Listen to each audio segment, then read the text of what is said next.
One day suspense YouTube চ্যানেলে গোয়েন্দা গল্পের সাম্রাজ্যে আপনাকে স্বাগত জানাই। চ্যানেলটি এখনই সাবস্ক্রাইব করে শুনতে থাকুন লেখক দীপকচন্দ্রের কলমে সৃষ্ট বাঙালি কাল্পনিক গোয়েন্দা বোধিসত্ত্ব ওরফে বোধিদার রহস্য অ্যাডভেঞ্চার।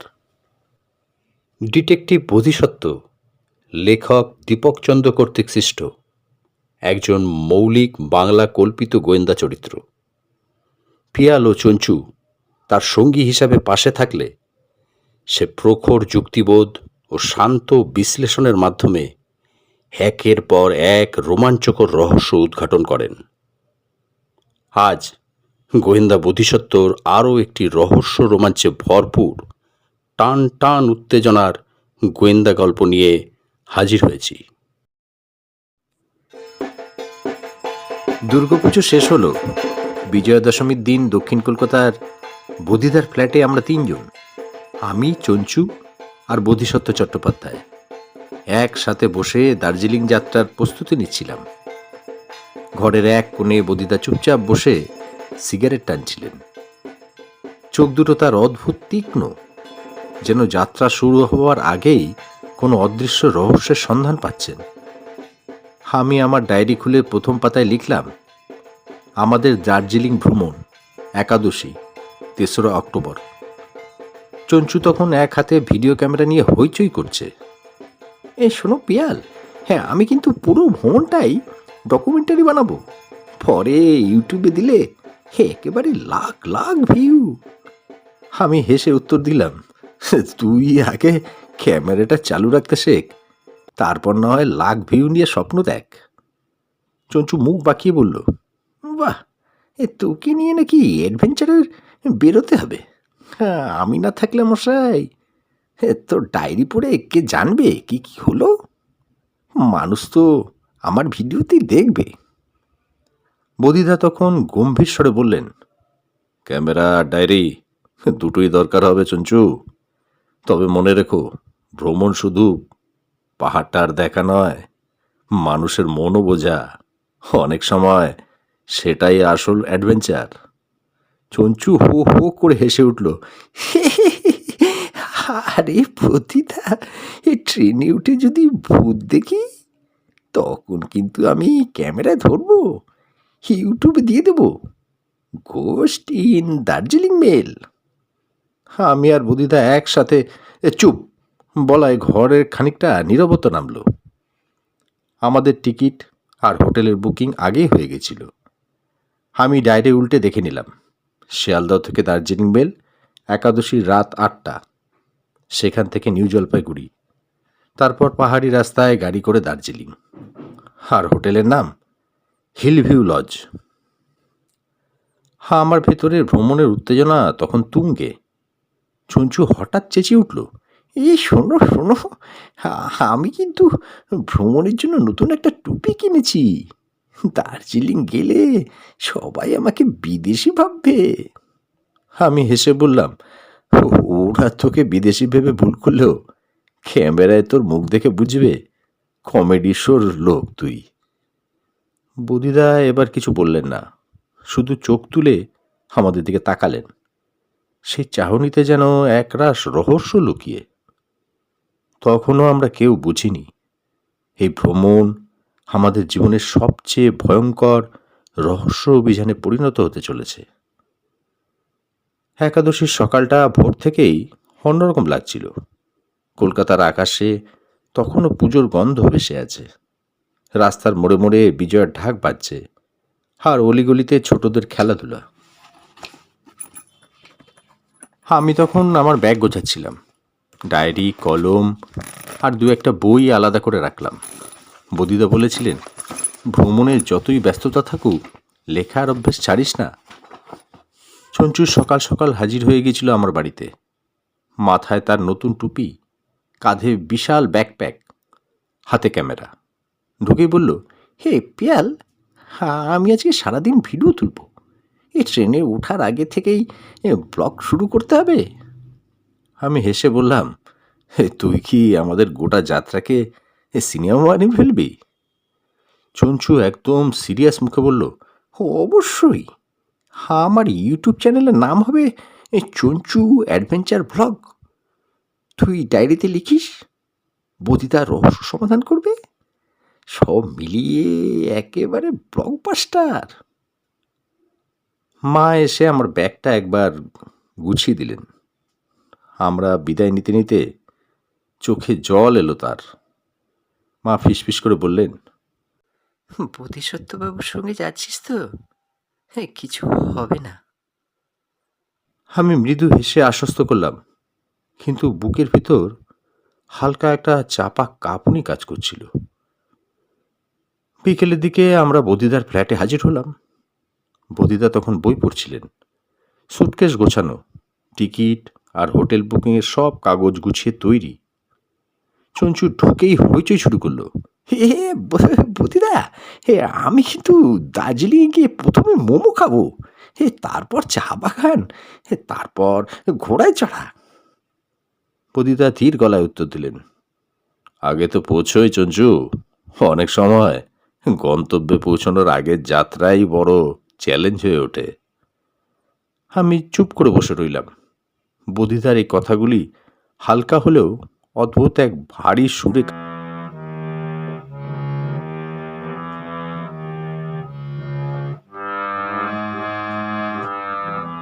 সন্ধ্যা নামতেই আমরা তিনজন বেরিয়ে পড়লাম। ট্রেনের সময় রাত 8টা, শিয়ালদহ স্টেশন। রাস্তায় আলো, মানুষের ভিড়, পুজোর শেষ, কিন্তু তার রেশে মানুষের মনের উচ্ছ্বাস, সব মিলিয়ে কলকাতা তখনও উৎসবের মোড়কে মোড়া। চঞ্চু ওর ডিএসএলআর ক্যামেরা চালু করে সবার সামনে ঘোষণা দিল, হে লেডিস অ্যান্ড জেন্টলম্যান, আজ থেকেই শুরু হচ্ছে আমাদের দার্জিলিং যাত্রা। 3 জন অভিযাত্রী, বদিদা, পিয়াল আর আমি চঞ্চু। আমি হাঁপ ছেড়ে বললাম, এই ভ্রমণটা যদি শুধুই অভিযাত্রা হতো তবু মেনে নেওয়া যেত। কে জানতো এর ভিতরেই লুকিয়ে আছে এক বিভ্রাট, যা আমাদের জীবন পাল্টে দেবে।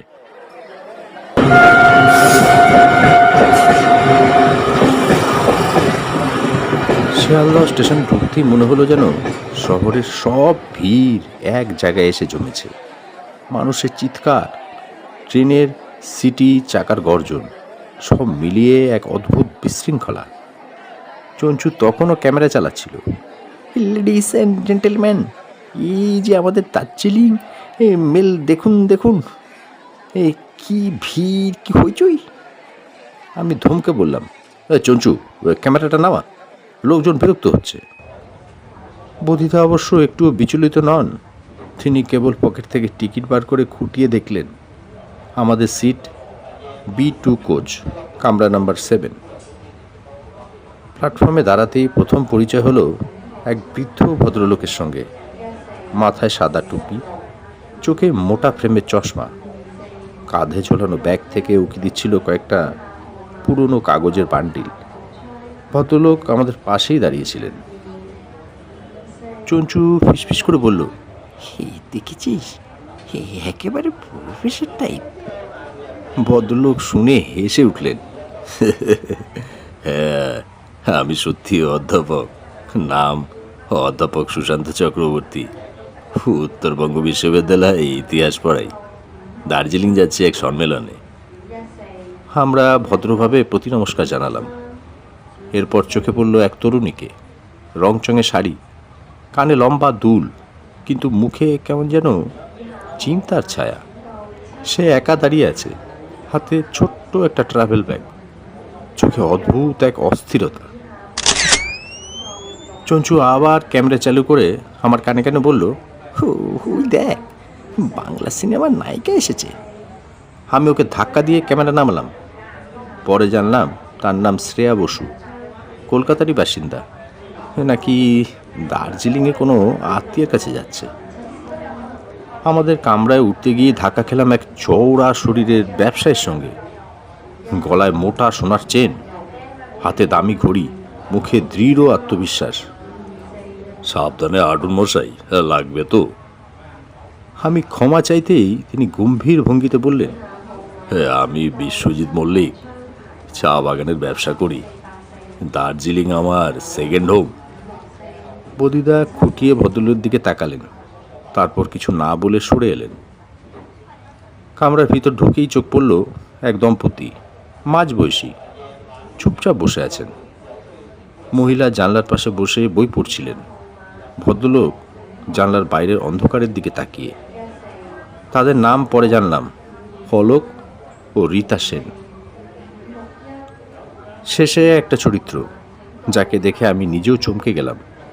এক ভদ্রলোক, কালো কোট, টুপি টানা চোখের উপর, কারোর সঙ্গে একটিও কথা বললেন না, শুধু একটা ছোট চামড়ার সুটকেস শক্ত করে জড়িয়ে ধরে রেখেছিলেন। কি যেন লুকোনো রহস্য ঘিরে আছে তাকে। চঞ্চু হেসে বলল, এই লোকটা না একেবারে গোয়েন্দা ছবির খলনায়ক। আমি বকাবকি করলাম, কিন্তু মনে মনে স্বীকার করলাম চঞ্চুর কথা পুরো মিথ্যে নয়। আমাদের কামরায় সবাই যে যার সিটে বসে পড়ল। ট্রেন ছাড়া সিটি বাজল। আমি ডায়েরির পাতায় লিখলাম, একাদশীর রাত, শিয়ালদহ থেকে যাত্রা শুরু। আমাদের কামরায় বহু চরিত্র, অধ্যাপক, তরুণী, ব্যবসায়ী, দম্পতি, আর এক নীরব রহস্যময় মানুষ। কে জানে এই যাত্রা আমাদের কোথায় নিয়ে যাবে।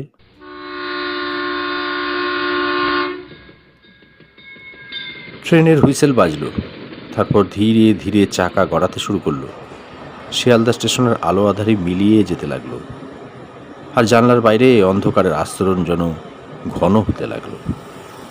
চঞ্চু তখনও ক্যামেরা চালু রেখেছে। ফাইনালি আমরা যাত্রা শুরু করেছি।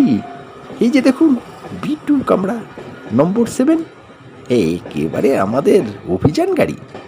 আমি বিরক্ত হয়ে বললাম, চঞ্চু, ট্রেনের মধ্যে সবাইকে বিরক্ত করিস না, লোকজন তোকে কষে মারবে। বদিদা কিন্তু স্থির মুখে চারপাশের যাত্রীদের লক্ষ্য করছিলেন, যেন প্রথম থেকে তিনি সবার খুঁটিনাটি আচরণ ডায়েরির মতো মনে রাখছেন। অধ্যাপক সুশান্তবাবু নিজের ব্যাগ থেকে একটা মোটা বই বার করলেন। বইয়ের ভিতর যেন অনেক পুরনো নথি গুজে রাখা। আমি জিজ্ঞাসা করতেই তিনি হেসে বললেন, ইতিহাসের কিছু নথি নিয়ে যাচ্ছি, দার্জিলিং সম্মেলনে উপস্থাপন করব। জানো তো, আমাদের দেশের অনেক রহস্যই লুকিয়ে আছে কাগজের পাতায়।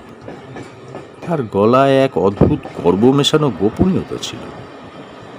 এদিকে তরুণী শ্রেয়া বসু সিটে বসে বারবার মোবাইল চেক করছিলেন, মুখে যেন অস্থিরতা। হঠাৎ চঞ্চু ক্যামেরা ওর দিকে তাক করতে সে বিরক্ত গলায় বলল, প্লিজ আমার ছবি তুলবেন না। চঞ্চু গড়গড় করে ক্ষমা চেয়ে ক্যামেরা গুটিয়ে নিল। পরে আমার কানে ফিসফিস করে বলল, দেখেছিস, নিশ্চিত কিছু লুকাচ্ছে। ব্যবসায়ী বিশ্বজিৎ মল্লিক এর মধ্যে বড় সড়ো গলা করে সবার শোনার মতো করে জোরে জোরে ফোনে কথা বলছিলেন। হ্যাঁ হ্যাঁ, আমার চা বাগানের নতুন চুক্তি একেবারে পাক্কা, আমি পৌঁছলে সব সই হবে। আমাদের কামরার অন্য যাত্রীরা বিরক্ত হলেও কিছু বলল না। সেই নীরব ভদ্রলোক, কালো কোট আর টুপিওয়ালা, তিনি কিন্তু এখনো একেবারে নিশ্চুপ, শুধু জানলার পাশে বসেছিলেন আর সুটকেসটা দু হাতে শক্ত করে আঁকড়ে রেখেছিলেন। আমার ভেতরে অদ্ভুত একটা কৌতূহল কাজ করছিল, কিন্তু ঠিক তখনই বদিদা গম্ভীর গলা বললেন, পেয়াল, খেয়াল করছিস তো, আমাদের এই কামরায় প্রত্যেকেই যেন কিছু না কিছু লুকিয়ে রাখছে। আমি চমকে উঠে বললাম, হ্যাঁ, আপনি কি বলতে চাইছেন? বদিদা জানলার দিকে তাকিয়ে ধীর স্বরে বললেন, রহস্য অনেক সময় যাত্রার আগেই আমাদের সঙ্গে চেপে বসে, এখন শুধু সময়ের অপেক্ষা। ঠিক তখনই কামরার আলো এক মুহূর্তের জন্য দপ করে নিভে গেল। কয়েক সেকেন্ডের অন্ধকার, তারপর আবার আলো ফিরে এলো। সবাই হতভম্ব। চঞ্চু তো চেঁচিয়ে উঠল, হ্যাঁ, আরে বাবা, ভূত নামলো নাকি? কিন্তু আমি লক্ষ্য করলাম আলো ফেরার সঙ্গে সঙ্গেই রহস্যময় সেই ভদ্রলোক যেন আরও বেশি শক্ত করে তার সুটকেস আঁকড়ে ধরেছেন। আমার ডায়েরির পাতায় লিখলাম, যাত্রার শুরুতেই অন্ধকার, এই অন্ধকারই হয়তো আমাদের সামনে এক বিভ্রাটের ইঙ্গিত। রাত তখন প্রায় 12টা। ট্রেন ছুটছে অন্ধকার চিরে। জানলার বাইরে কেবল লালচে আলো হাওয়া হয়ে চলে যাচ্ছে। কামরার ভেতরে বেশিরভাগই ঘুমিয়ে। অধ্যাপক সুশান্তবাবু বই বন্ধ করে দাঁড়ালেন। বাইরে যাচ্ছি একটু, এই বয়সে বারবার উঠানামা করাটা বেশ ঝামেলা। চঞ্চু আধু হয়ে ফিসফিস করে বলল, হে প্রস্তাব করতে গেছেন বুঝলি? আমি ঠাট্টা করে বললাম, চঞ্চু, সব কথায় কি উচ্চারণ করতে হবে? অধ্যাপক বেরিয়ে গেলেন, আর আমরা বাকি সবাই চুপচাপ বসে রইলাম। শ্রেয়া তখনও ফোনে কারোর সঙ্গে তর্ক করছিল। বারবার বলছি আমি এখন ট্রেনে আছি, আর দয়া করে আমাকে ফলো করো না। তার গলায় যেন এক ধরনের বিরক্তি, আবার ভয়ও টের পাওয়া গেল। ব্যবসায়ী বিশ্বজিৎ মল্লিক এর মধ্যে নাক ডাকতে ডাকতে হঠাৎ উঠে চেঁচিয়ে বললেন, না, এই ডিল আমি মেনে নেব না, আমি টাকা হারাবো না। আমরা সবাই চমকে উঠলাম। তিনি বুঝলেন, লজ্জায় হেসে আবার ঘুমিয়ে পড়লেন। কালো কোট টুপিওয়ালার ভদ্রলোক একটুও নড়লেন না, শুধু একবার তার সুটকেসের লক ঘুরিয়ে দেখে নিলেন। ঠিক তখনই কামরার আলো একবার টিম টিম করে নিভে আবার জ্বলে উঠল। চঞ্চু তরাক করে লাফিয়ে উঠল, আবার সেই ভূতের ব্যাপার শুরু হলো নাকি রে? আমি বিরক্ত গলা বললাম, হ্যাঁ, ব্ল্যাক আউট হয় ট্রেনে, এটা সাধারণ ব্যাপার। বদিদা হালকা হেসে পাইপ ধরালেন, সাধারণের আড়ালে অস্বাভাবিক কিছু লুকিয়ে থাকে পিয়াল, একটু খেয়াল রাখিস। ডায়েরির পাতায় আমি লিখলাম, রাতের যাত্রা, ছোটখাটো ঘটনা চলছে। অধ্যাপকের হঠাৎ বাইরে যাওয়া, শ্রেয়ার তর্ক, ব্যবসায়ীর স্বপ্নের চিৎকার, আলো নিভে যাওয়া, সব কিছুই যেন আসন্ন ঝড়ের আগাম বার্তা। রাত তখন প্রায় 1টা। ট্রেন ঝিমিয়ে ঝিমিয়ে এগোচ্ছে। কামরার অর্ধেক যাত্রী তখন ঘুমে আচ্ছন্ন। শুধু আমরা 3জন, বদিদা, আমি আর চঞ্চু, এখনও জেগে আছি। চঞ্চু আর চুপচাপ বসে থাকতে না পেরে উত্তেজনায় ক্যামেরা চালু করে বলল, হে, লাইভ ইনভেস্টিগেশন এখনই শুরু করছি। প্রথমে বদিদার ইন্টারভিউ। আপনার মতে এই কামরার সবচেয়ে রহস্যময় লোক কে? বদিদা হালকা হাসলেন, যে সবচেয়ে কম কথা বলে তাকেই সবচেয়ে বেশি খেয়াল রাখা দরকার। আমরা দুজনেই বুঝলাম উনি সেই কালো কোট টুপিওয়ালা ভদ্রলোকের দিকে ইঙ্গিত করছেন। ঠিক তখনই দরজা খুলে ঢুকলেন অধ্যাপক সুশান্তবাবু, মুখে ক্লান্তির ছাপ। আরে, এই বয়সে বাথরুম যাত্রাটা দারুণ অ্যাডভেঞ্চার। চঞ্চু ক্যামেরা তার দিকে তাক করতেই উনি বিরক্ত গলা বললেন, ও সব বাদ দিন, হ্যাঁ আমি ক্লান্ত, বলে সোজা সিটে বসে আবার বই খুললেন। আমি ফিসফিস করে বললাম, দেখলি তো, আপাতত সব স্বাভাবিক। চঞ্চু মুচকি হেসে উত্তর দিল, এই স্বাভাবিকের ভিতরেই অস্বাভাবিক লুকিয়ে থাকে, সেটা আমি সিনেমা দেখে শিখেছি। হঠাৎই এক অদ্ভুত ঘটনা ঘটল। শ্রেয়ার মোবাইল বেজে উঠল রাত দুপুরে, তীব্র রিংটোন। সে তাড়াতাড়ি ফোন কেটে দিল। তারপর দেখলাম ওর মুখ ফ্যাকাশে, যেন চমকে গেছে। বদিদা শান্ত গলায় জিজ্ঞাসা করলেন, অপরিচিত নম্বর ছিল? শ্রেয়া এক মুহূর্ত দ্বিধা করে উত্তর দিল, না, এই চেনা লোক, কিন্তু আমি কথা বলতে চাই না। এরপর আর কোনো প্রশ্ন না করে উনি আবার জানলার বাইরে তাকিয়ে রইলেন। চঞ্চু অবশ্য থামবার পাত্র নয়। সে ক্যামেরা নিয়ে বিশ্বজিৎ মল্লিকের নাক ডাকার ভিডিও তুলতে শুরু করলো। হঠাৎ মল্লিকবাবু ঘুমের মধ্যে গর্জে উঠলেন, চুক্তিটা যদি ভেঙে যায় আমার সব শেষ। আমরা হেসে ফেললাম, কিন্তু বধিদা গম্ভীর মুখে চুপচাপ এসব দৃশ্য দেখে যাচ্ছিলেন। ডায়েরির পাতায় আমি লিখলাম, রাতের ট্রেন যাত্রায় ছোটোখাটো ঘটনাগুলো যেন আসল রহস্যের জন্য মঞ্চ তৈরি করছে। প্রতিটি চরিত্রের আচরণের ভিতরেই যেন ইঙ্গিত লুকিয়ে আছে। ভোরের আবছা আলো ঢুকে পড়ল কামরার ভেতর। জানলার বাইরে কুয়াশার চাদর, কোথাও কোথাও সবুজ মাঠ, আবার দূরে নদী। দৃশ্যটা এত সুন্দর যে এক মুহূর্তের জন্য আমরা ভুলে গেলাম রাতটা কত অস্বস্তিকর কেটেছিল। চঞ্চু অবশ্য পুরো অন্য জগতে, ক্যামেরা হাতে সবার মুখের দিকে তাকিয়ে বলছে, সুপ্রভাত যাত্রী বন্ধুগণ, আমি চঞ্চল চক্রবর্তী আপনাদের নিয়ে চলেছি রহস্যময় দার্জিলিং মেলের ডকুমেন্টারি ভ্রমণে। আমি ফিসফিস করে বললাম, চুপ কর, সকলে বিরক্ত হবে। কিন্তু চঞ্চু থামার নয়। সে ব্যবসায়ী বিশ্বজিৎ মল্লিকের দিকে ক্যামেরা তাক করতেই ভদ্রলোক বিরক্ত গলায় বললেন, এইসব ছেলে মানুষই বাদ দিন, আমার সিরিয়াস হিসাবপত্র চলছে।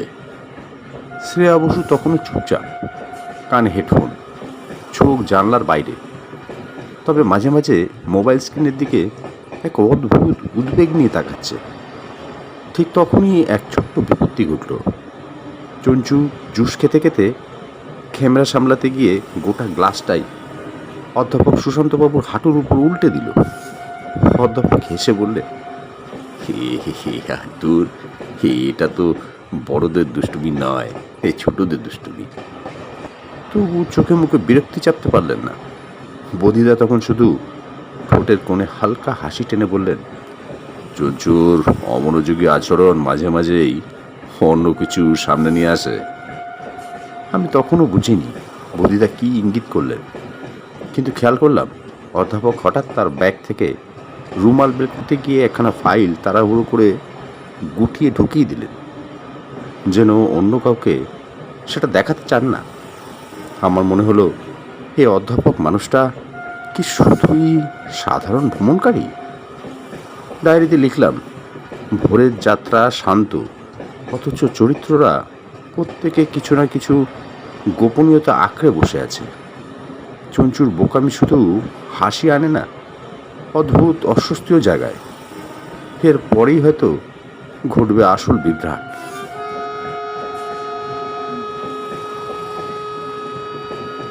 ট্রেন তখন হালকা কুয়াশা কেটে এগোচ্ছে।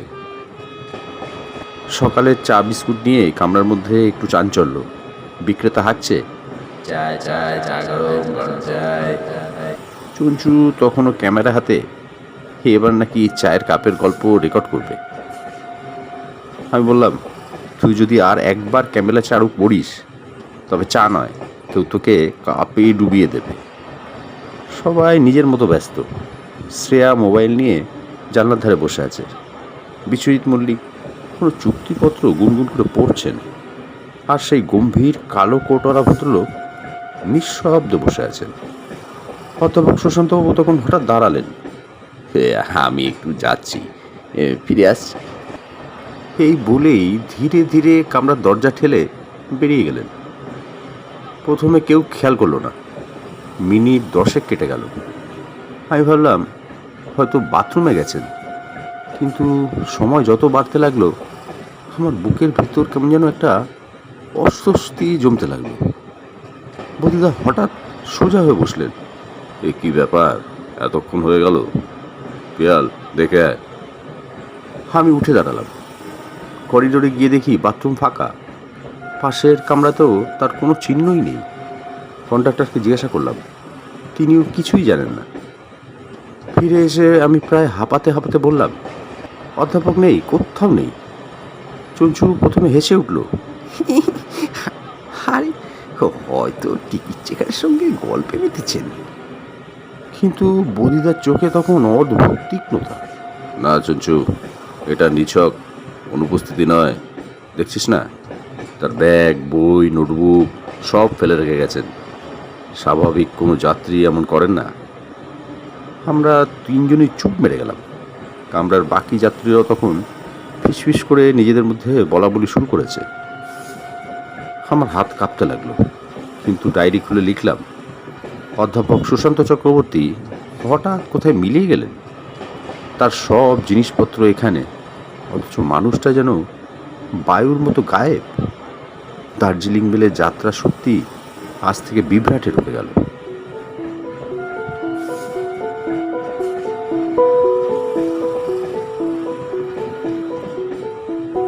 অধ্যাপক সুশান্ত চক্রবর্তীর খোঁজ না পেয়ে আমাদের কামরার পরিবেশ একেবারে বদলে গেল।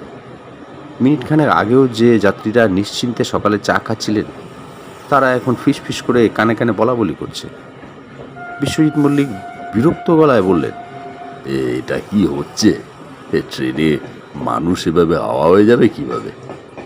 শ্রেয়া একবার মোবাইল থেকে চোখ তুলে হালকা গলায় বলল, হয়তো ভুল কামড়ে চলে গেছেন।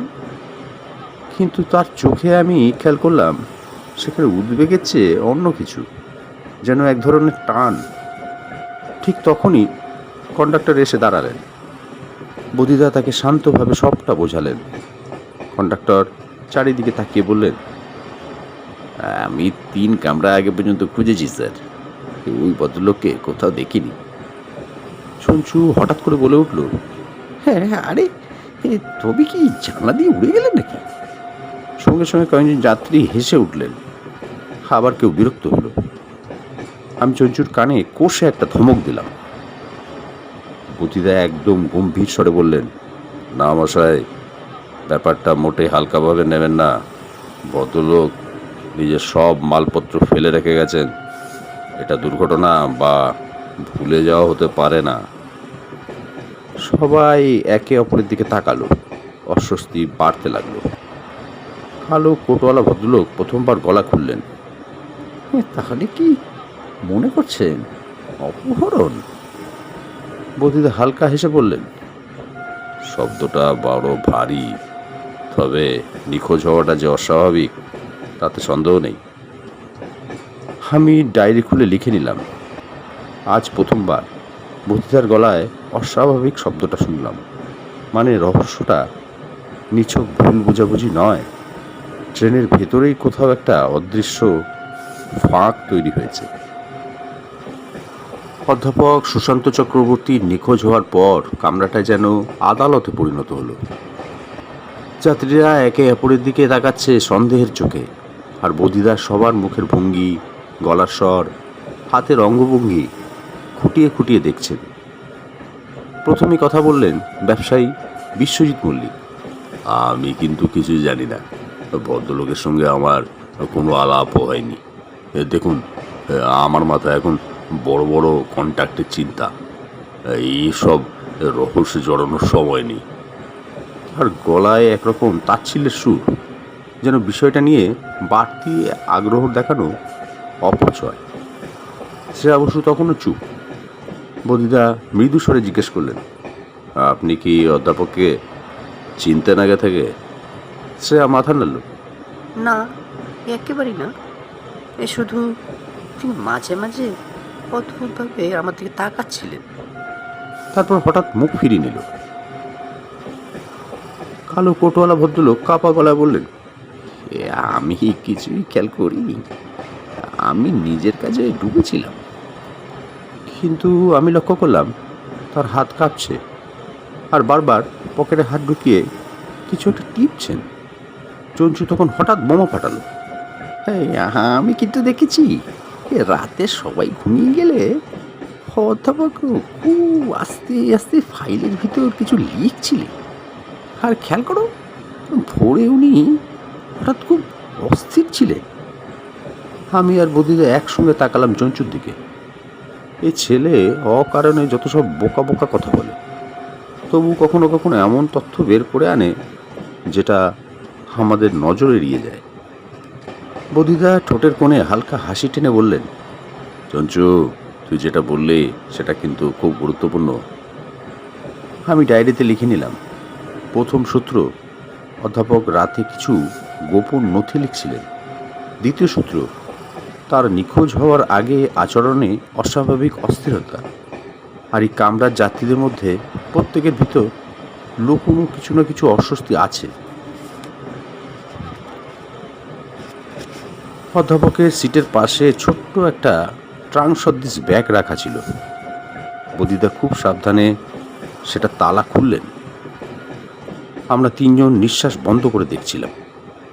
ভেতরে ছিল দু একটা মোটা বই, কিছু পুরনো নথি, কয়েক পাতা কাগজে গাণিতিক চিহ্ন, আর একখানা লাল চামড়ায় মোড়া ডায়েরি। বদিদা ডায়েরিটা হাতে নিলেন। পাতাগুলোতে ছড়ানো ছিটানো লেখা।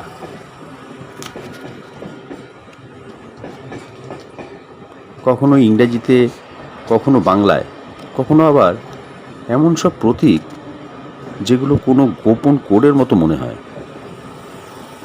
আমি ডায়েরি থেকে একখানা লাইন পড়ে শোনালাম। দার্জিলিং যাত্রার আগেই যদি কাগজগুলো পৌঁছে যায় তবে। তারপর হঠাৎ লেখা থেমে গেছে। আমি শিউরে উঠলাম, যেন কারো উদ্দেশ্যে লেখা, অথচ মাঝপথে থেমে যাওয়া একটা বাক্য। চঞ্চু হেসে বলল, হয়তো কলমের কালি ফুরিয়ে গিয়েছিল। আমি কোষে ধমক দিলেও বদিদা চঞ্চুর দিকে তাকালেন না, বরং ডায়েরির অন্য পাতায় চোখ বুলিয়ে একেবারে থমকে গেলেন। এক পৃষ্ঠায় বড় বড় অক্ষরে লেখা, কে আসল, কে ছদ্মবেশী, সতর্ক থাকো। আমরা তিনজনেই একে অপরের দিকে তাকালাম। কামরার বাকি যাত্রীরা তখন আমাদের কৌতূহলী চোখে দেখছে। বদিদা ধীরে ধীরে ডায়েরিটা বন্ধ করলেন। পিয়াল, লিখে রাখ, এটা কোনো সাধারণ ভ্রমণ ডায়েরি নয়। অধ্যাপক হয়তো এমন কিছুর মধ্যে জড়িয়ে পড়েছিলেন যেখানে তার জীবনের নিরাপত্তা ঝুঁকির মুখে। আমি খাপা হাতে ডায়েরিতে নোট নিলাম। মনে হচ্ছিল ট্রেনের জানলার বাইরে যত পাহাড়ি কুয়াশা জমেছে তার থেকেও ঘন কুয়াশা নেমে এসেছে আমাদের চারপাশে।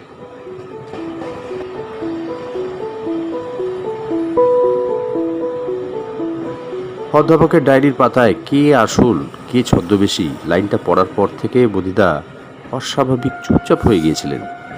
ট্রেন তখন নদী পার হচ্ছিল একটা। জানলার বাইরে কুয়াশার ভিতর অস্পষ্ট গাছপালা ভেসে যাচ্ছে। কামরার ভেতরকার নীরবতা প্রায় চাপা আতঙ্কের মতো। হঠাৎ বদিদা মাথা তুলে বললেন, শুনুন সকলে, আমরা এখনো জানি না অধ্যাপক কোথায় গেলেন, তবে এটা নিশ্চিত ওর হঠাৎ অন্তর্ধান কেবল কাকতালীয় নয়, এর মধ্যে কারো না কারো ভূমিকাও থাকতে পারে। যাত্রীরা অস্থির হয়ে উঠল। বিশ্বজিৎ মল্লিক গলা চড়িয়ে বললেন, মানে কি? আমরা সবাই অপরিচিত যাত্রী, হঠাৎ করে আমাদের সন্দেহ করছেন কেন? বদিদা ঠান্ডা গলায় উত্তর দিলেন, আমি কাউকে সরাসরি অভিযুক্ত করছি না, তবে আমি আপনাদের আচরণ খুঁটিয়ে দেখেছি। তিনি আঙ্গুল তুলে একে একে বললেন, বিশ্বজিৎ মল্লিকের দিকে তাকিয়ে, আপনি বারবার জোর দিচ্ছেন এসব নিয়ে আপনার কোনো আগ্রহ নেই, অথচ আপনার চোখে আমি অন্যরকম অস্থিরতা দেখেছি। এরপর শ্রেয়ার দিকে ঘুরে বললেন, আপনি বললেন অধ্যাপক অদ্ভুতভাবে আপনার দিকে তাকাতেন কেন? আপনি বা এতক্ষণ একদম চুপ ছিলেন কেন? তারপর বদিদা কালো কোটওয়ালা ভদ্রলোকের দিকে ফিরে তাকিয়ে বললেন, আপনার হাত বারবার পকেটে যাচ্ছিল, কি লুকাচ্ছিলেন? কথাগুলো শুনে কামরার ভিতর ফিসফিসানি ছড়িয়ে গেল। চঞ্চু হঠাৎ বলে উঠল, আমি বাজি ধরছি, এই ছদ্মবেশী হলো ওই কালো কোটওয়ালা, ওর চোখই বলছে সব। সবাই হেসে ফেলল, কিন্তু আমি খেয়াল করলাম বদিদা একটু হাসলেন না, বরং তিনি আমার দিকে তাকিয়ে বললেন, পিয়াল, লিখে রাখো, অধ্যাপকের ডায়েরি অনুযায়ী এই কামরাতে কেউ আছে যে নিজের আসল পরিচয় আড়াল করছে। আমাদের খুঁজে বের করতেই হবে। আমার বুকের ভিতর ধপধপানি বাড়তে লাগলো। জানলার বাইরে যেন ট্রেন ছুটছে অন্ধকারের দিকে, আর ভেতরে আমরা আটকে আছি এক অজানা ছদ্মবেশীর ফাঁদে।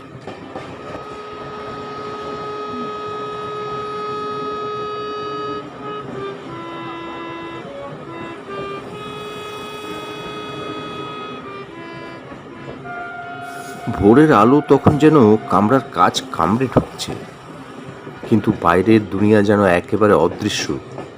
এতটাই ঘন কুয়াশা যে জানলার বাইরে হাত বাড়ালেও মনে হয় ধোঁয়ার দেয়ালে ছুঁয়ে যাব। ট্রেনও তখন যেন ধীর গতিতে এগোচ্ছে। অ্যাটেন্ডেন্টকে জিজ্ঞাসা করে জানতে পারলাম ট্রেন অস্বাভাবিক লেটে চলছে এত কুয়াশার জন্য। সেই ধীরতার মধ্যে কামরার বাতাসটা ভারী, প্রতিটা মুহূর্তে অস্বস্তি বাড়ছে। প্রতিটা একে একে সবাইকে বসিয়ে প্রশ্ন করছিলেন, বিশ্বজিৎ মল্লিক প্রথমে চিৎকার করে বললেন, আমি তো কেবল ব্যবসার কাজে যাচ্ছি, এই সব রহস্যের সঙ্গে আমার কোনো যোগ নেই। কিন্তু বদিদা শান্ত গলায় বললেন, আপনার ব্রিফকেসে থাকা একখানা কাগজ অধ্যাপকের নোটবুকের পাতার সঙ্গে হুবহু মিলে গেছে। এটা কাকতালীয়। মল্লিক থতমত খেয়ে গেলেন। শ্রেয়া বসু ধীর গলায় জানালেন, অধ্যাপক আমার নাম শুনেই যেন চিনতে পেরেছিলেন, কিন্তু আমি তাকে একেবারেই চিনি না। আমরা অবাক হয়ে একে অপরের দিকে তাকালাম। আর কালো কোটওয়ালা ভদ্রলোক তখন ঘেমে যাচ্ছিলেন, বারবার পকেটে হাত দিচ্ছিলেন। চঞ্চু হেসে বলল, আরে এই সেলসম্যানরা কি সবসময় এমন গোপনীয় থাকে? ভদ্রলোক কোনো উত্তর দিলেন না। ঠিক সেই সময় হঠাৎ করে কামরার আলো টিম টিম করে নিভে গেল কয়েক সেকেন্ডের জন্য। অন্ধকারে সবাই চেঁচিয়ে উঠল। আলো ফেরার পর দেখি কালো কোট পরা ভদ্রলোক, সিট ফাঁকা। আমার গলা শুকিয়ে এলো। আবার একটা গায়েব। বদিদা খুব ধীর গলা বললেন, না, এর নিছক গায়েব নয়, এবার খেলা সত্যি শুরু হলো। ট্রেন তখনও কুয়াশার ভেতর দিয়ে ধীর গতিতে এগিয়ে চলেছে, আর আমাদের কামরায় রহস্য আরও ঘন হয়ে উঠছে। চঞ্চু ক্যামেরা হাতে নিয়ে উঠোনের মতো কামরার এক প্রান্ত থেকে আরেক প্রান্তে ছুটে গেল। ওই জানলাটা খোলা ছিল, মনে হয় ট্রেন থেকে লাফ দিয়ে পালিয়েছে। আমি চেঁচিয়ে উঠলাম, চুপ করো চঞ্চু, এত গতির ট্রেনে কেউ লাফ দিয়ে বেঁচে থাকতে পারে? বদিদা কোনো হইচইয়ে যোগ দিলেন না। ঠান্ডা মাথায় কামরার মেঝে, জানলার ধারে আর সিটের কোণায় খুঁটিয়ে খুঁটিয়ে কিছু খুঁজছিলেন। হঠাৎ তিনি হাতের মুঠোয় একটা জিনিস তুলে ধরলেন, একটা ছোট চাবি। তাতে কালো তেলের দাগ, যেন অনেক দিন ধরে ব্যবহার হয়েছে। বদিদা ভুরু কুঁচকে বললেন, দেখো, এটা সাধারণ সুটকেসের চাবি নয়, বরং লকার বা পুরনো ধরনের লোহার বাক্স খোলার চাবি। বিশ্বজিৎ মল্লিক তখন অস্বস্তিতে কাশতে লাগলেন। শ্রেয়ার চোখে কৌতূহল, আবার ভয়ও। চঞ্চু ক্যামেরা চালু করে বলল, এইটা শ্যুট করছি যাতে প্রমাণ থাকে। তবে বদিদা, ভদ্রলোক কোথায় উদয় হলো সেটা তো বড় প্রশ্ন। বদিদা শান্ত স্বরে উত্তর দিলেন, ও ট্রেন থেকে নামেনি, সেটা আমি নিশ্চিত। আলো নিভে যাওয়ার সুযোগে সে কোথাও লুকিয়েছে। কুয়াশা, ধীর গতি, সবই যেন ওর পক্ষে কাজ করেছে। আমি ডায়েরিতে লিখে চলেছি, বুক ধরফর করছে। মনে হচ্ছে এই কামরার ছায়ায় কেউ না কেউ আড়াল থেকে আমাদের লক্ষ্য করছে। হঠাৎই পাশের কামরা থেকে এক মহিলা চেঁচিয়ে উঠল, আমাদের লাগেজ নেই, কেউ চুরি করেছে। কামরার ভিতর আতঙ্কের ঢেউ ছড়িয়ে পড়ল, আর আমি বুঝলাম রহস্য আরও জটিল হলো। পাশের কামরা থেকে মহিলার চিৎকার শুনে আমরা হুড়মুড়িয়ে সেখানে গেলাম। দেখা গেল দুটো বড় বড় ট্রাভেল ব্যাগ নেই। যাত্রীদের মুখে আতঙ্ক। কে যেন অন্ধকারের সুযোগ নিয়ে সামান্য কিছু মুহূর্তেই ব্যাগগুলো উধাও করেছে। চঞ্চু থতমত খেয়ে বললেন, মানে তাহলে ওই কালো কোটওয়ালা ভদ্রলোক চোরও হতে পারে? এত বড় বড় দুটো ট্রাভেল ব্যাগ নিয়ে নিমেষে উদাও, মনে হয় ম্যাজিশিয়ান। বদিদা ব্যাগ হারানোর জায়গায় খুঁটিয়ে খুঁটিয়ে দেখছিলেন। তারপর ধীরে ধীরে বললেন, ব্যাগ চুরি নিছক চুরি নয়, কিছু নির্দিষ্ট জিনিসের জন্য এই কাজ। ভদ্রলোকের নিখোঁজ হওয়া আর এই চুরি, দুটো একই সুতোয় বাঁধা। মহিলারা কাঁদো কাঁদো গলায় জ্বালালেন, একটা ব্যাগে কাপড় চোপড়, আরেকটা ছিল তাদের স্বামীদের অফিসের কাগজপত্র। এমন সময় বিশ্বজিৎ মল্লিক এগিয়ে এলেন। কাগজপত্র বললেন? কি ধরনের কাগজ? তার কণ্ঠে এমন আগ্রহ যে বদিদার সঙ্গে সঙ্গে চোখ সরু করে তাকালেন। আমি ডায়েরিতে লিখছি, হাত কাঁপছে। এতগুলো মানুষ, আর প্রত্যেকের ভিতরে যেন কোনো না কোনো গোপন ছায়া। চঞ্চু হঠাৎ বলল, বদিদা, আমি যদি ভুল না দেখি, এই করিডোরের ধুলোয় যেন একটা টানা দাগ আছে, যেন কেউ ভারী ব্যাগ টেনে নিয়ে গেছে। আমরা সবাই তাকালাম। সত্যি, ধুলোয় একটা টানা দাগ। যা শেষ হয়েছে কামরার ভিতরের সার্ভিস দরজার দিকে। বদিদা নিচু গলায় বললেন, এটা শুধু নিখোঁজ বা চুরির কেস নয়, এর ভেতরে লুকিয়ে আছে অনেক বড় কিছু। ঘন কুয়াশার ভেতর দিয়ে ট্রেন ধীরে ধীরে এগোচ্ছে। মনে হচ্ছে ট্রেনের প্রতিটি চাকা যেন রহস্যের আরও গভীরে নিয়ে যাচ্ছে। ধুলোয় টানা দাগ আমাদের টেনে নিয়ে গেল সার্ভিস কামরার দরজার দিকে। ওদিকটা সাধারণত যাত্রীদের চোখ পড়ে না, আর রাতের অন্ধকার বা ভোরের কুয়াশায় তো একেবারেই নয়। চঞ্চু ক্যামেরা অন করে বলতে লাগলো, এইবার কিন্তু পাকা খবর হবে। যদি কিছু পাই সেটা ভিডিওতে তুলে রাখবো। আমি তাড়াহুড়ো করে লিখছি, হাত ঘেমে ভিজে যাচ্ছে। দরজাটা বাইরে থেকে আটকানো। বদিদা পকেট থেকে একটা পাতলা ধাতব স্কেল বের করে কয়েক সেকেন্ডের মধ্যেই তালা খুলে ফেললেন। আমি অবাক হয়ে তাকিয়ে আছি। বললাম, বদিদা, আপনি এসবও পারেন? তিনি শুধু হেসে বললেন, গোয়েন্দাগিরি শুধু মাথার কাজ নয়, হাতের কাজও। দরজা খোলার সঙ্গে সঙ্গে একটা তীব্র গন্ধ আমাদের নাকে এলো। পুরনো লোহার তেলচিটে ধাতব গন্ধ। ভিতরে আধো অন্ধকার, কাঠের বাক্স আর লোহার কন্টেনার স্তূপ করে রাখা। চঞ্চু ক্যামেরার আলো ফেলতেই হঠাৎ দেখা গেল মেঝেতে পড়ে আছে একটা কালো কোট। আমি শিউরে উঠলাম। মানে, ওই ভদ্রলোক এখানে ছিলেন? বদিদা ধীর গলায় বললেন, হ্যাঁ, তবে এখন আর নেই। কোট ফেলে রেখে কোথাও গেছে। কোটের পকেট তল্লাশি করে একটা ভাঁজ করা রেলওয়ে মানচিত্র বেরোলো, কিন্তু তাতে কয়েকটা লাল কালি দিয়ে বৃত্ত আঁকা, যার একটি নিউ জলপাইগুড়ি। আমাদের সারা শরীর ঠান্ডা হয়ে গেল। ঠিক তখনই হঠাৎ পিছন থেকে কর্কর শব্দ হলো। আমরা ঘুরে দাঁড়াতেই দেখি সার্ভিস কামরার ভেতরে সাইড ডোরটা আস্তে আস্তে বন্ধ হয়ে যাচ্ছে, যেন কেউ ওদিক থেকে ঠেলছে। চঞ্চু চেঁচিয়ে উঠল, এই দরজা আটকে দিল কেউ। আমরা দৌড়ে গেলাম, কিন্তু দরজা তখন ভিতর থেকে বন্ধ হয়ে গেছে। আর বাইরের ট্রেনের শব্দের সঙ্গে মিলেমিশে সেই কর্কর আওয়াজটা আমাদের ভয়কে আরও বাড়িয়ে দিল। বদিদা ঠান্ডা গলায় বললেন, যেই হোক, সে জানে আমরা ওর পিছু নিয়েছি। খেলা এখন আরও বিপজ্জনক। সার্ভিস কামরার ভারী লোহার দরজাটা যেন হঠাৎ শ্বাস রোধ করে দিল। ভেতর থেকে কে যেন ছট করে চাবি ঘুরিয়ে আটকে দিয়েছে। আমাদের চারপাশ নিস্তব্ধ হয়ে গেল, শুধু ট্রেনের চাকার ধাতব গর্জন। চঞ্চু ফিসফিস করে উঠল, দরজার ওধারে কেউ আছে দাদা। এখনই আমাদের পিছু কাটতে চাইছে। বদিদা টর্চ জ্বালালেন। আলো পড়তেই মেঝেতে ছড়িয়ে থাকা ধুলো স্পষ্ট দেখা গেল। চাকার মতো দাগ, যেন ভারী কোনো বাক্স এই ক্যামেরা দিয়ে টেনে নেওয়া হয়েছে। আর এক কোণে কালো কোটটা ছড়িয়ে পড়ে আছে।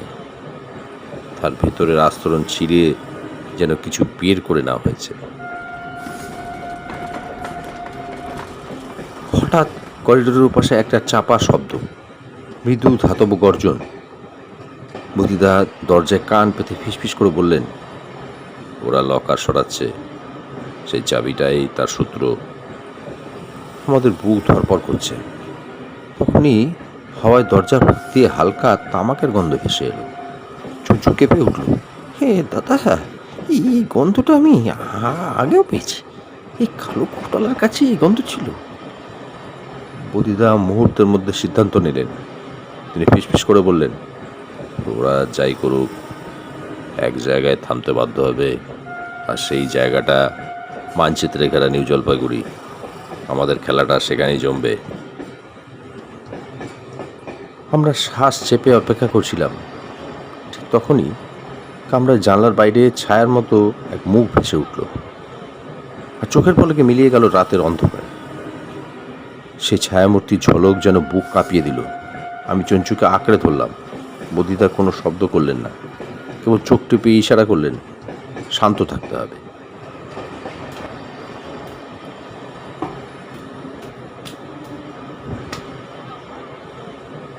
একটু পরে করিডোরের দিক থেকে ধূপধাপ পায়ের আওয়াজ শোনা গেল। কারা যেন দৌড়ে সরে যাচ্ছে মনে হলো। বদিদা ঠান্ডা গলায় বললেন, ওরা আমাদের ফাঁদে ফেলতে চাইছে, কিন্তু মনে হচ্ছে আতঙ্কে নিজেরাই ভুল করে ফেলছে। চঞ্চু কৌতূহল হয়ে কালো কোটটা উল্টে পাল্টে দেখতে লাগলো। ভেতরের আস্তরণ থেকে এক টুকরো পুরনো খবরের কাগজ বেরিয়ে পড়ল। তারিখ 3 বছর আগের, শিরোনাম নিখোঁজ বিজ্ঞানীর হদিশ মেলেনি। নিচে ছবি, আর আমি চমকে উঠলাম। বদিদা, এ তো সেই অধ্যাপক চক্রবর্তীর ছবি। মাথার ভেতর ঘুর মুড়িয়ে ঢুকে গেল প্রশ্ন, অধ্যাপক 3 বছর আগেই নিখোঁজ হয়েছিলেন? তাহলে ট্রেনে আমাদের সঙ্গে যিনি ছিলেন তিনি কে? তিনি তো বলেছিলেন ইতিহাসের অধ্যাপক। বদিদা খবরের কাগজটা মুঠোয় চেপে ধরলেন, তার গলায় হালকা উত্তেজনা। এখন বোঝা যাচ্ছে কারো খেলা বহুদূর থেকে সাজানো।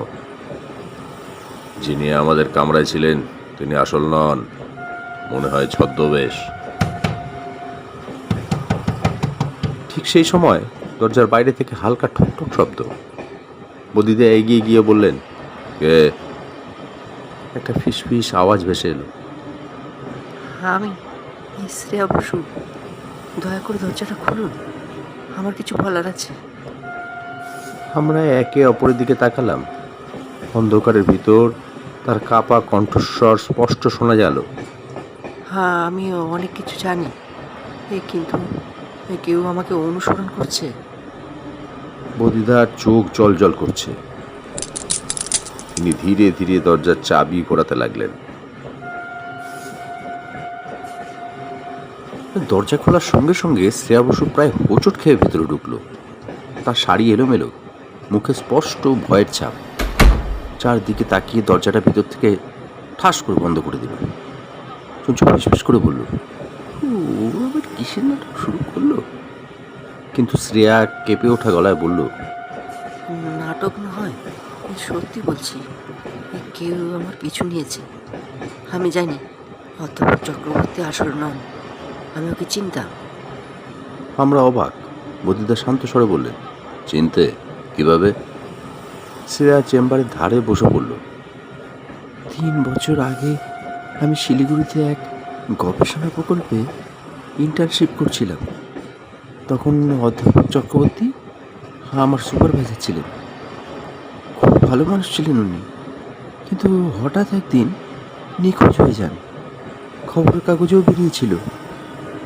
আজ ট্রেনে ওকে দেখে প্রথমে মনে হলো আসলেই উনি, কিন্তু চোখের ভঙ্গি, কণ্ঠস্বর সবই অদ্ভুত। আসল মানুষ হলে আমাকে চিনতে পারতেন, কিন্তু উনি একদম অচেনা ভান করলেন তো। আমরা থ মেরে শুনছি। বদিদা এবার ধীরে ধীরে হঠাৎ হাঁটতে লাগলেন কামরার ভিতরে। তার কণ্ঠ গম্ভীর। মানে ট্রেনে যে অধ্যাপককে আমরা দেখেছি তিনি আসলে ছদ্মবেশী, আর আসল অধ্যাপক হয়তো 3 বছর আগেই গায়েব হয়ে গেছেন। শ্রেয়া ফিসফিস করে বলল, আমি ভয় পাচ্ছি, এই ছদ্মবেশটা আমার সন্দেহ বুঝতে পেরেছে, তাই আমার পিছু নিচ্ছে। ঠিক তখনই কামরার বাইরে থেকে চাপা একটা শব্দ এলো। কারা যেন দরজার গায়ে কান পেতে দাঁড়িয়ে আছে। চুঞ্চু ক্যামেরা হাতে এগিয়ে গেল, আর হঠাৎ বাল্বটা টিম টিম করে নিভে গেল। আমরা আঁতকে উঠলাম। অন্ধকারে শুধু বদিদার গলা শোনা গেল, এবার খেলার পর্দা আস্তে আস্তে উঠছে। অন্ধকারটা খুব বেশিক্ষণ স্থায়ী হলো না। কয়েক সেকেন্ড পর আলো ফের জ্বলে উঠল, কিন্তু এর মধ্যেই কে যেন দরজার ফাঁক দিয়ে একটা কাগজ গলিয়ে দিয়েছে। চঞ্চু তাড়াতাড়ি কাগজটা কুড়িয়ে নিল। মোটা হরফে লেখা, নিউ জলপাইগুড়িতে নেমে এসো, নইলে দেরি হয়ে যাবে। আমরা একে অপরের দিকে তাকালাম। শ্রেয়ার মুখ সাদা হয়ে গেছে। বদিদা ধীরে ধীরে চশমা মুছতে মুছতে বললেন, যে আমাদের পিছু নিচ্ছে সে জানে আমরা সূত্র ধরে এগোচ্ছি। ওর আসল উদ্দেশ্য নিউ জলপাইগুড়িতে কিছু একটা ঘটানোর, তাই মানচিত্রে সেই জায়গাটায় লাল দিয়ে ঘেরা ছিল। সঞ্চু বলল, কিন্তু অধ্যাপকের নাম করে ছদ্মবেশ ধরার মানেটা কি? আর এই চাবি? সে পকেট থেকে আগের পাওয়া লোহার লকারের চাবিটা বের করল।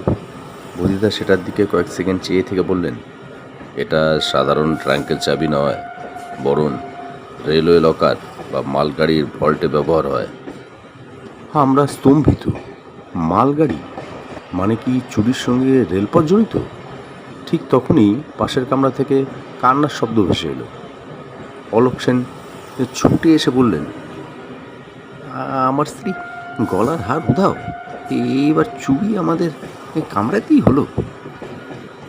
সবাই হৈ হৈ করে উঠল, কিন্তু বদিদা গলা চড়ালেন না, শুধু চোখে চারদিকে তাকিয়ে দেখতে লাগলেন। তারপর ধীরে ধীরে বললেন, চুরিটা কে করেছে সেটা খুঁজে বের করা কঠিন নয়। আসল প্রশ্ন হলো এইসব হারানো জিনিস কোথায় জমা হচ্ছে আর কার স্বার্থে। আলো আবার কেঁপে উঠল। মনে হলো দার্জিলিং মেলের কামরাগুলো শুধু যাত্রী নয়, আরও কিছু অদৃশ্য রহস্য বই নিয়ে চলেছে। রীতা সেন কান্নাকাটি শুরু করলেন। আমার হাতটা আমার বিয়ের সময়কার এত দামি জিনিস নয়, কিন্তু স্মৃতির জন্য আমি পারি না। আমরা সবাই ওদের শান্ত করার চেষ্টা করেছি, কিন্তু বদিদা তখন একেবারে স্থির, যেন প্রতিটা শব্দ, প্রতিটা মুখ আলাদা করে খেয়াল করছে। ছঞ্চু আমাকে কানে কানে বলল, দেখেছিস কালো কোটটা যেন হঠাৎ অদৃশ্য হয়েছিল, এবার আবার গলার হারও তা, কিছু একটা গোলমাল আছেই। আমি মাথা নাড়লাম। সত্যি এ যেন একটার পর একটা ধাঙ্গা। বন্ধুদা হঠাৎ চুপ করে উঠে দাঁড়ালেন, তারপর সবাইকে উদ্দেশ্য করে বললেন, হারটা কোথায় গিয়েছে সেটা জানার জন্য আমাদের প্রথমে বের করতে হবে এই কামরায় কারা কারা এক মুহূর্তের জন্য অদৃশ্য হয়েছিল। সবাই একে অপরের দিকে তাকালো, কেউ মুখ খুলল না। ঠিক তখনই আমি খেয়াল করলাম শেয়াল বসু একটু নার্ভাস হয়ে নিজের ব্যাগ আঁকড়ে ধরে বসে আছেন, মুখটা ফ্যাকাশে। বদিদা সেটা লক্ষ্য করলেন, ঠান্ডা গলায় বললেন, মিস বসু, আপনার ব্যাগটা একটু খুলে দেখাতে পারবেন? শ্রেয়া হকচকে উঠল। কিন্তু কেন? অলোকবাবু চেঁচিয়ে উঠলেন, হ্যাঁ অবশ্যই দেখাতে হবে, আমার স্ত্রীর হাতটা যদি সেখানে থাকে। আমি বুঝলাম এবার কাহিনী আসল মোড়ে ঢুকছে। শ্রেয়ার হাত কাঁপছে, সে ধীরে ধীরে ব্যাগের চেইন টানতে গেল। শ্রেয়া ব্যাগ খুলতেই আমরা সবাই নিঃশ্বাস বন্ধ করে তাকিয়ে রইলাম। ভেতরে কাপড় চোপড়, বই, প্রসাধনী সব কিছু ঠিকঠাক আছে, কিন্তু কোথাও রীতা সেনের হার নেই। শ্রেয়ার চোখে এবারে জল চলে এলো, খাপা গলায় বলল, হ্যাঁ, আমি শপথ করে বলছি, আমি হার স্পর্শ করিনি। রীতা দেবী মুখ শক্ত করে দাঁড়িয়ে থাকলেন, যেন তার চোখে সন্দেহ স্পষ্ট। ঠিক তখনই বদিদা শেয়ার ব্যাগ থেকে একটা ছোট্ট নোটবুক বের করলেন, প্রচ্ছদে স্পষ্ট লেখা, সুশান্ত চক্রবর্তী। আমরা সবাই হকচকিয়ে গেলাম। অধ্যাপক তো নিখোঁজ, তার নোটবুক আবার এলো শ্রেয়ার ব্যাগে কিভাবে? শ্রেয়া হকচকে উঠল। এটা এটা আমার ব্যাগে কেন আছে আমি জানি না, কেউ নিশ্চয়ই ইচ্ছে করে ঢুকিয়েছে। বদিদার চোখে বিদ্যুতের মতো ঝলক দেখা দিল। তিনি নোটবুকটা উল্টে পাল্টে দেখলেন, ভেতরে কিছু লেখা আছে, অদ্ভুত সব সংকেত চিহ্ন, যেন কোনো গোপন কোড। ছঞ্চু আমার কানে ফিস ফিস করে বলল, দেখলি রহস্যটা আসলে গভীর হচ্ছে। ঠিক তখনই কামরা দরজার বাইরে হালকা শব্দ হলো, কারো পায়ের চাপা আওয়াজ। বদিদা গম্ভীর গলা বললেন, যে বাইরে আছেন ভেতরে চলে আসুন। দরজাটা ধীরে ধীরে খুলে গেল, আর ভেতরে পা বাড়ালেন কালো কোটোলা সেই রহস্যময় ভদ্রলোক। ঘন কুয়াশার জন্য ট্রেন অস্বাভাবিক দেরিতে চলছে। ট্রেন তখন মালদা পেরিয়ে ছুটছে। জানলার বাইরে কুয়াশার চাদর মোড়া অন্ধকার গ্রাম, দূরে দূরে ঝিলিক দিচ্ছে বাতি।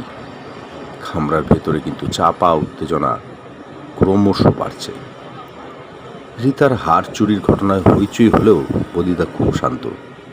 চঞ্চু তখনও ফিসফিস করছে, দাদা এই হারটাই না হয় আসল রহস্য। কিন্তু আমি বুঝতে পারছিলাম বদিদা একেবারেই অন্য কিছু নিয়ে ভাবছে। হঠাৎই বদিদা গম্ভীর স্বরে বললেন, আর বা ব্যাগ, এগুলো কেবল ধোকা। আসল রহস্য অন্য জায়গায়, যেটা আমাদের চোখের সামনেই রয়েছে। আমরা অবাক হয়ে চেয়ে রইলাম। বন্ধুদা আস্তে আস্তে পকেট থেকে সে চাবিটা বার করলেন, যেটা কালো কোটওয়ালার পাশ থেকে পাওয়া গেছিল। আলোয় তুলে ধরলেন, বললেন, এটাই আসল সূত্র। এই চাবি কোনো সাধারণ সুটকেসের নয়, এটা এক ধরনের লোহার লকার বা সেফের। আমি জিজ্ঞেস করলাম, তাহলে অধ্যাপক চক্রবর্তী গায়েব হলেন কেন? বদিদা ফিস করে বললেন, কারণ তিনি জানতেন কেউ এই লকারের ভেতরের জিনিসের পেছনে আছে। মানচিত্র সেই সূত্রের অংশ। দেখেছ তো, লাল কালি দিয়ে নিউ জলপাইগুড়ি চিহ্নিত। শুনছু অবাক হয়ে বলল, মানে ট্রেনটা যখন এনজেপি পৌঁছবে তখনই কিছু ঘটবে? বদিদার ঠোঁটে রহস্যময় হাসি টেনে বললেন, ঠিক তাই। আর সেই ঘটনার জন্যই অধ্যাপককে সরিয়ে দেওয়া হয়েছে। ওকে খুন করা হয়নি, অন্তত এখনো নয়। তাকে কোথাও লুকিয়ে রাখা হয়েছে। আমরা যদি সঠিক সময় সঠিক জায়গায় পৌঁছতে পারি, তাহলে রহস্যের গেট খুলে যাবে। আমরা নিস্তব্ধতা আরও ঘনীভূত হলো। আমি অনুভব করছিলাম ক্লাইম্যাক্সের দিকে ধীরে ধীরে ট্রেন যেমন ছুটছে, তেমনি রহস্য ছুটছে তার পরিণতির দিকে। ট্রেন তখন ধীর গতিতে উত্তরবঙ্গের দিকে ছুটে চলেছে। জানলার বাইরে কুয়াশা ঘন হয়ে আসছে, আর কামরার ভেতর চাপা উত্তেজনা। অধ্যাপক নিখোঁজ, শেয়ার ব্যাগে চুরি, রীতার হার উধাও, সব কিছুর মধ্যে যেন এক অদ্ভুত সাদৃশ্য খুঁজে পেলেন বদিদা। বদিদা চোখ বন্ধ করে অনেকক্ষণ চুপ করে থেকে বললেন, যা যা হারিয়েছে সব কিছুতেই কাগজপত্র বা গোপন তথ্য লুকানোর আভাস আছে। অধ্যাপকের ডায়েরি, ব্যবসায়ের নথি, শ্রেয়ার ফাইল, এমনকি রীতার হারও, যেটা আসলে ফাঁপা গলার হার। ভেতরে ছোট নথি গুজে দেওয়া অসম্ভব কিছু নয়। রীতা বিস্মিত, কাপা গলায় বললেন, কিন্তু দাদা, ওটা তো আমার বিয়ের সময়কার উপহার। বদিদা গম্ভীর গলায় উত্তর দিলেন, অপরাধী তোমার হারকে গয়না হিসেবে নয়, একটা কন্টেইনার হিসেবে চিনত। ঠিক তখনই ট্রেন হঠাৎ তীব্র ঝাঁকুনি দিয়ে থেমে গেল। জানলার বাইরে ঘন কুয়াশার অন্ধকার, দূরে কোথাও আলো নেই। চঞ্চু হঠাৎ আমার কাঁধে হাত রেখে ফিসফিস করে বলল, পিয়ালদা, দেখেছিস সার্ভিস কামরা দরজাটা একটু নড়ল, কেউ আছে ভিতরে? আমরা একে অপরের দিকে তাকালাম। মনে হচ্ছিল সব প্রশ্নের উত্তর ওই সার্ভিস কামরার অন্ধকারেই লুকিয়ে আছে।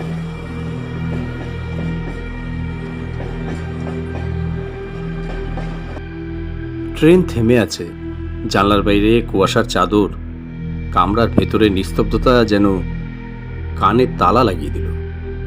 আমরা তিনজন, আমি, চঞ্চু আর বদিদা, ধীরে ধীরে সার্ভিস কামরার দিকে এগোলাম। চঞ্চুর হাতের টর্চের আলো ফাঁক দিয়ে ঢুকে পড়তেই দেখা গেল ভেতরে জিনিসপত্র এদিক ওদিক ছড়ানো। ধুলোয় টানা দাগগুলো যেন আরো স্পষ্ট। মনে হচ্ছিল ভারী কিছু টেনে আনা হয়েছে ভেতরে। হঠাৎ একটা খচখচ শব্দ কানে এলো। আমরা থেমে গেলাম। বদিদা চোখে চোখে ইশারা করলেন, চুপ। টর্চের আলো যখন ঘোরালাম, দেখি দেওয়ালের কোণে একটা লোহার বাক্স রাখা, আর তার উপর চাপা একটা কালো কাপড়, ঠিক যেন কাউকে ফাঁকি দিয়ে রেখে দেওয়া হয়েছে। চঞ্চু ফিসফিস করে বলল, এটাই কি সেই লকার? বদিদা ধীর গলায় বললেন, মনে হচ্ছে তাই। সে অচেনা চাবির সঙ্গে এর যোগ আছে। আমরা বাক্সের কাছে যেতেই আবার শব্দ হলো। এবার যেন পায়ের চাপা আওয়াজ।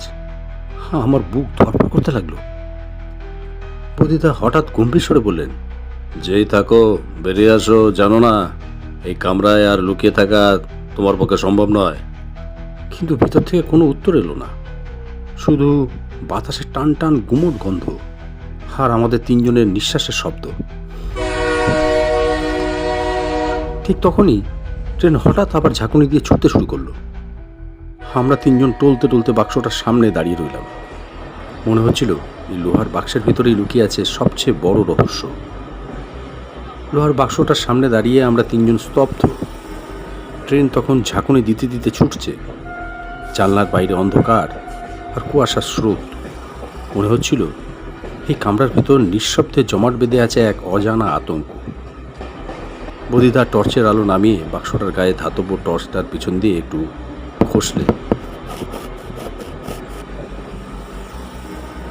তারপর খুব ঠান্ডা গলায় বললেন, চাবিটা দাও তো চঞ্চু। চঞ্চু পকেট থেকে সেই ছোট্ট লোহার চাবিটা বের করে দিল। আমার হাত পা ঠান্ডা হয়ে আসছিল। যদি বাক্সটার ভিতরে। ঠিক তখনই দূরে কামরার অন্য মাথা থেকে হালকা ধাতব শব্দ এলো, যেন কেউ রেলের লোহার রডে ধাক্কা দিল। আমি আর চঞ্চু একসঙ্গে আঁতকে উঠলাম। বদিদা কোনো ভ্রুক্ষেপ না করেই বাক্সের তলায় চাবি ঢোকাতে যাবেন। ঠিক তখনই কামরার বাইরে থেকে আচমকা চিৎকার।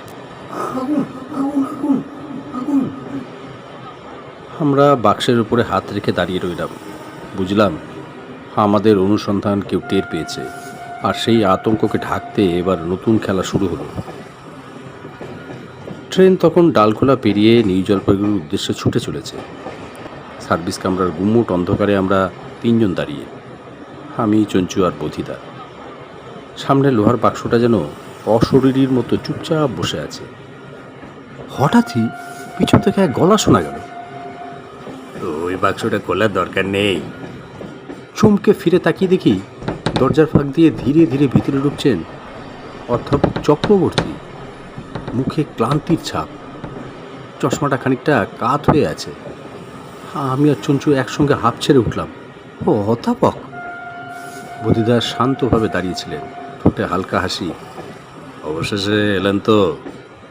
চঞ্চু হতভম্ব, কিন্তু আপনি কোথায় ছিলেন এতক্ষণ? এই সবাই তো হন্যে হয়ে খুঁজছিল। অধ্যাপক দীর্ঘ শ্বাস ফেললেন। মাফ করবেন, সবটা ভেবেচিন্তে পদক্ষেপ নিতে হচ্ছিল। এই বাক্সটার ভিতরে যে জিনিসটা আছে সেটা শুধু অলোক সেনের হীরের সঙ্গে জড়িত নয়, আরও অনেক বড় চক্রান্তের অংশ। আমি অবাক হয়ে জিজ্ঞেস করলাম, মানে তাহলে আপনার গায়েব হওয়া? বধিদা এবার গম্ভীর গলায় বললেন, ওর গায়েব হওয়াটা ছিল পরিকল্পিত। অধ্যাপক জানতেন কেউ ওকে লক্ষ্য করছে, তাই জনসম্মুখে না থেকে ওই সার্ভিস কামরার লুকোনো জায়গায় আশ্রয় নিলেন। ওর অনুপস্থিতি চোরকে বেপরোয়া করে তুলেছে। অধ্যাপক মাথা নাড়লেন, এ ঠিক তাই। আমি ইচ্ছে করেই নিজেকে অদৃশ্য করেছিলাম যাতে আসল চোর ধরা পড়ে, আর এই বাক্সটাই প্রমাণ। বাক্সটার দিকে এগিয়ে গেলেন তিনি। কালো কাপড়টা সরাতেই ঝকঝকে লোহার গায়ে একটা অদ্ভুত খোদাই চোখে পড়ল, SD। চঞ্চু চমকে উঠল, SD মানে কার নামের সংক্ষিপ্ত রূপ এটা? বদিদার চোখে তখন জল জলে এক তীক্ষ্ণ দৃষ্টি। হ্যাঁ, এখন সব কিছু একসঙ্গে জুড়তে শুরু করেছে। ট্রেন দুলতে দুলতে অগ্রসর হচ্ছে, আর আমরা তিনজন নিঃশ্বাস আটকে অপেক্ষা করছি বাক্সটা খোলার জন্য। কারণ এর ভিতরেই লুকিয়ে আছে অধ্যাপক চক্রবর্তীর গায়েব হওয়ার রহস্য, রীতার গলার হার, আর সেই সঙ্গে দার্জিলিং মিলের এই বিভ্রাটের আসল কাহিনী। লোহার বাক্সটা টেবিলের উপর রাখা, চারদিকে চাপা উত্তেজনা। বধিদা চাবিটা বাক্সের তলায় ঢুকিয়ে ঘোরালেন। এক ঝনঝন শব্দে তালা খুলে গেল। ভিতরে কয়েকটা খাম, কিছু রেজিস্টার, আর একপাশে মকমলের ভিতর রাখা রীতার হার। চঞ্চু হা করে তাকিয়ে বলল, মানে হারটা এতক্ষণ এইখানে ছিল? বদিদা ঠান্ডা স্বরে উত্তর দিলেন, হ্যাঁ, কিন্তু এই হারই আসল টোপ। পুরো খেলাটা সাজানো হয়েছে এর আড়ালে। অধ্যাপক চক্রবর্তী চুপচাপ বসে আছেন। বধিদা এবার আমাদের দিকে ঘুরে বললেন, শোনো, পুরো ঘটনাটা আসলে শুরু হয়েছে 3 বছর আগে। তখন অধ্যাপক শিলিগুড়িতে এক প্রকল্পে কাজ করছিলেন। সেখানে তিনি হঠাৎই কিছু গোপন গবেষণাপত্র হারিয়ে ফেলেন, কিন্তু আসলে সেটা চুরি করা হয়েছিল। যার হাতে করি তখন থেকেই এক রেলকর্মী, নাম সন্দীপ দত্ত। আমরা চমকে উঠলাম। বুদ্ধিদা একটু এগিয়ে এসে বললেন, এই সন্দীপ দত্ত রেলওয়ে মালগাড়ির সঙ্গে যুক্ত ছিল। তার প্ল্যান ছিল ট্রেনের মধ্যে যাত্রীদের দামি জিনিস চুরি করে আলাদা কামরায় জমা রাখা, আর সে সঙ্গে গবেষণার গুরুত্বপূর্ণ কাগজপত্র বিদেশি দালালদের কাছে বেচা। অধ্যাপক যখন ওর আসল মুখ চিনতে পারে তখনই ওকে সরিয়ে দেওয়ার চেষ্টা হয়। তাই লোক সমক্ষে অধ্যাপক গায়েব হয়ে যান। অধ্যাপক দীর্ঘ শ্বাস ফেললেন। আমার নিজের প্রাণ নিয়ে টানাটানি হয়েছিল, তাই আত্মগোপন করতে বাধ্য হই। তারপর থেকেই ওরা আমার নাম ভাঙিয়ে চলেছে। বুদ্ধিদা গলা নামালেন। আর আজকের দার্জিলিং মেল যাত্রা, এটা ছিল শেষ ধাপ। এ লোহার বাক্সে জমা হচ্ছিল চুরি করা সব জিনিসপত্র। রিতার হার শুধু একটা ইঙ্গিত, আসল টার্গেট ছিল এই গবেষণার নথি। চঞ্চু হতভম্ব। মানে অধ্যাপককে গায়েব করে রেখে ওরা ওর নাম ব্যবহার করছিল? বুদ্ধিদা মাথা নাড়লেন। ঠিক তাই, ছদ্মবেশী অধ্যাপক আসলে সন্দীপ দত্ত, কিন্তু খেলার মধ্যে ভুল করেছিল ও। কারণ ও জানতো না আসল অধ্যাপক এখনো বেঁচে আছে। আমরা একসঙ্গে অধ্যাপকের দিকে তাকালাম। ওর চোখে তখনও আতঙ্কের ছাপ। বুদ্ধিদা ধীরে ধীরে উঠে দাঁড়ালেন। তার কণ্ঠ গম্ভীর। এই বাক্সটাই ওদের বিরুদ্ধে সবচেয়ে বড় প্রমাণ। এখন পুলিশকে জানানো হবে। খেলা শেষ। দার্জিলিং মেল তখন সেতুর উপর দিয়ে ধীরে ধীরে এগোচ্ছে। কামরার ভেতর গুমোট নীরবতা। বুদ্ধিদা পুলিশকে খবর পাঠিয়েছেন, কিন্তু ততক্ষণে এক অদ্ভুত কাণ্ড ঘটল। হঠাৎ বাতি টিনটিন করে নিভে গেল। দরজার ফাঁক গলে ঢুকে এলো এক ছায়ামূর্তি। কালো কোট পরা লোকটা। আমাদের বুক ধরপড় করে উঠল। টর্চের আলো ফেলে চেঞ্চু চেঁচিয়ে উঠল, এই তো সেই লোকটা, আমি ওকে একবার দেখেছি আগে। ট্রেনের বাতি নিবার পর কালো কোট খুলে পাঞ্জাবি পরে সব সময় লুকি লুকি ঘুরছিল। ওর দাড়িটা ফলস, তখন খুলে রেখেছিল। বুদ্ধিদার চোখের নিমেষে এক টানে ওর ফলস দাড়ি টেনে খুলে ফেলল। লোকটা এবার গর্জে উঠল, সবাই চোখ, ওই বাক্সটা আমার হাতে দাও। বুদ্ধিদা একটুও বিচলিত হলেন না। শান্ত গলায় বললেন, তোর আসল নাম বলবি না, সন্দীপ দত্ত? লোকটা স্তব্ধ। কয়েক সেকেন্ড চুপ করে থেকে তারপর হেসে উঠল। অবশেষে ধরেই ফেললে বোধিসত্ত্ব। হ্যাঁ, আমি সন্দীপ দত্ত। কালো কোটের আড়ালে আমি এই পুরো খেলাটা চালাচ্ছিলাম। অধ্যাপককে গায়েব করেছিলাম, আর ওর নাম ভাঙিয়ে চুরি আর পাচারের নেটওয়ার্ক বানিয়েছিলাম। শ্রেয়া ভয়ে কাঁপতে লাগলো। অধ্যাপক মাথা নিচু করে বসে রইলেন। বুদ্ধিদা হঠাৎ টেবিল থেকে লোহার বাক্সটা তুলে নিয়ে দরজার দিকে ছুড়ে দিলেন। বাক্স মেঝেতে পড়তেই প্রচণ্ড শব্দ হলো। সেই ফাঁকে চঞ্চু আর আমি ঝাঁপিয়ে পড়লাম লোকটার উপর। এক মুহূর্ত ধস্তাধস্তি। তারপর ট্রেনের পুলিশ দৌড়ে এসে তাকে পাকড়াও করল। বুদ্ধিদা শান্ত গলায় বললেন, অন্ধকার আর ছদ্মবেশের আড়ালে সত্যি কখনো বেশি দিন লুকিয়ে থাকতে পারে না। খেলা শেষ, সন্দীপ। অধ্যাপক চক্রবর্তী চোখে জল এসে গেল। তিনি কাপা গলায় বললেন, আজ আমার মুক্তি হলো, ধন্যবাদ আপনাদের। ট্রেন তখন নিউ জলপাইগুড়ি স্টেশনে ঢুকছে। কুয়াশার আড়ালে নতুন ভোরের আলো ফুটে উঠছে। আর আমাদের মনে হচ্ছিল দার্জিলিং মেলের বিভ্রাট শেষ হলো, কিন্তু বুদ্ধিদার রহস্য অভিযানের গল্প চলবে আরও অনেক দূর। চঞ্চু ভুরু নাচিয়ে বলল, বই কেন, সোজা সিনেমা বানাবো। বুদ্ধিদা হঠাৎ বললেন, এই যাত্রা আমাদের সবাইকে একটা শিক্ষা দিল। মানুষের আসল মুখ কখনো দেখা যায় না তার দামি পোশাক বা কথায়। লোভ যখন মাথায় চাপে তখনই মুখোশ খসে পড়ে। স্টেশনে পৌঁছে আমরা নেমে এলাম। প্ল্যাটফর্মে ভিড়, ঠান্ডার কুয়াশা, আর পাহাড়ি হাওয়ার সাথে বাজছে চাওয়ালার হাঁক, চাই গরম, চাই গরম, চাই গরম, চাই চাই চাই চাই চাই চাই গরম। অধ্যাপক আমাদের দিকে ফিরে বললেন, তিনজনের প্রতি আমার সত্যি কৃতজ্ঞতা থেকে গেল। না থাকলে আপনারা এই গবেষণার নথি হয়তো চিরতরে হারিয়ে যেত। শুনছু লাভ দিয়ে বলল, তাহলে আমাদের নাম ডকুমেন্টে লিখে দেবেন তো? অধ্যাপক হেসে মাথা নাড়লেন, বদিদা শুধু একটা ছোট্ট হাসি দিলেন। দার্জিলিংয়ে পাহাড়ি হাওয়া গায়ে এসে লাগলো। আমরা প্ল্যাটফর্ম থেকে বেরিয়ে দাঁড়ালাম। চারদিকে সবুজ, দূরে কুয়াশার আড়াল থেকে উকি দিচ্ছে কাঞ্চনজঙ্ঘা। সকালের রোদে তার চূড়া যেন সোনার মতো ঝলমল করছে। অধ্যাপক চক্রবর্তী তার নথিপত্র শক্ত করে বুকে ধরে দাঁড়িয়ে, গলায় আবেগের সুর। এই গবেষণা আমার সারা জীবনের সাধনা। কাল রাতের ঘটনায় যদি তোমরা না থাকতে, হয়তো আমি সব হারাতাম। তোমাদের প্রতি আমি ঋণী।